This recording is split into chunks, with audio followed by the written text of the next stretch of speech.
A typical conservation easement removes the right to develop and partition the land, and a working lands easement continues the working aspect of the property. It will balance both protecting the property and allowing it to continue as a successful and viable operation.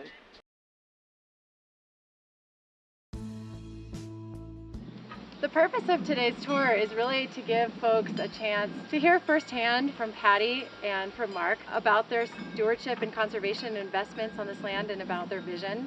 Currently in the state of Oregon, we're undergoing a pretty significant intergenerational transfer. In the next 20 years, 2/3 of Oregon's farms and ranches are going to change hands. That amounts to about 10 million acres.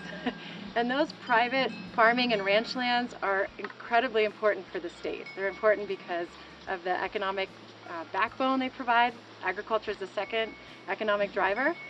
They're important for the ecological benefits that they provide on all of the private land, as you're going to hear today from our partners at NRCS and Fish and Wildlife Service about the sage grouse. The sage grouse is maybe one of the most important natural resource topics that we've grappled with as a state, and we need private landowners like the Bennetts to be partners in helping us avoid a listing.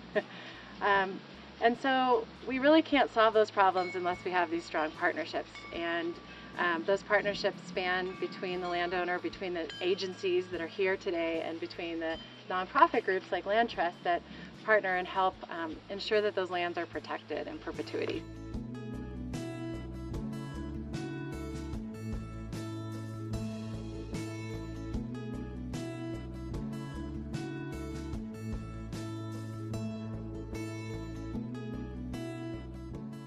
We became concerned when we realized we weren't going to have a family succession, that if we sold it in the county here, there's a number of absentee owners and outside owners, and they don't necessarily have, the same values.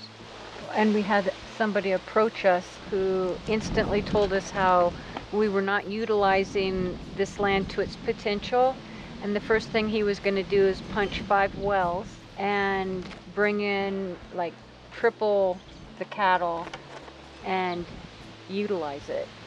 And we thought, oh my gosh, what if something happens to one of us and somebody comes in and does that?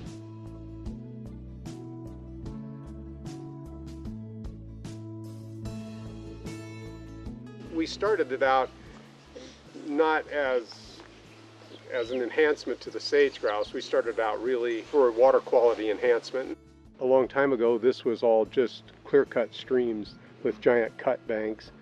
And through the work of my dad and before him, they started planting alders, and that was kind of the start of the rudimentary conservation.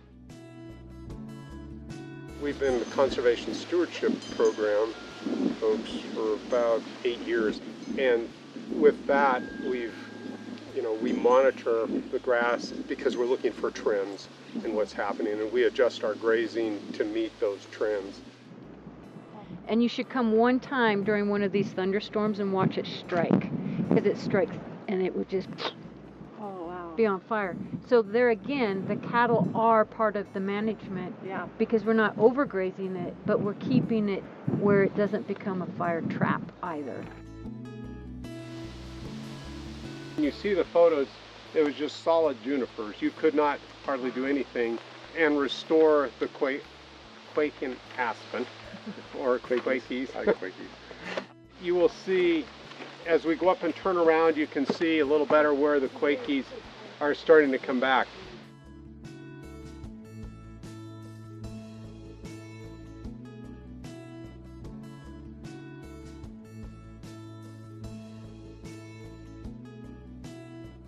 NRCS, who just really encouraged us. They got it started, and then they brought in the partnership of OWEB.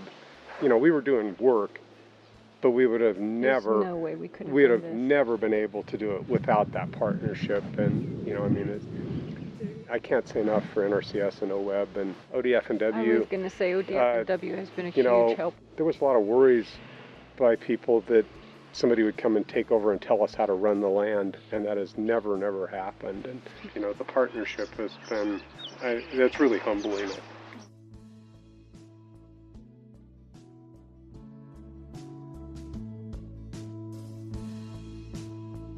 It's going to protect the land both from the ecological basis, but also as a sustainable, working, profitable ranch. And that's important.